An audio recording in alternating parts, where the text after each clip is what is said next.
പെരുങ്ങോട്ടുകര ശ്രീ കല്ലട ഭഗവതി ക്ഷേത്രത്തിലെ ഉച്ചാൽ മഹോത്സവത്തിന് കൊടിയേറി.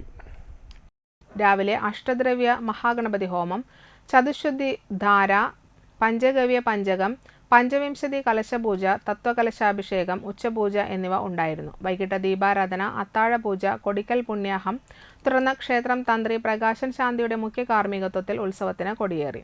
ശാന്തിമാരായ ഷിബു, പ്രജീഷ് എന്നിവർ സഹകാർമ്മികരായിരുന്നു. ക്ഷേത്രം ഭാരവാഹികളായ president NV Rajendran, secretary NS Sugathan, NI Radhakrishnan എന്നിവർ നേതൃത്വം നൽകി.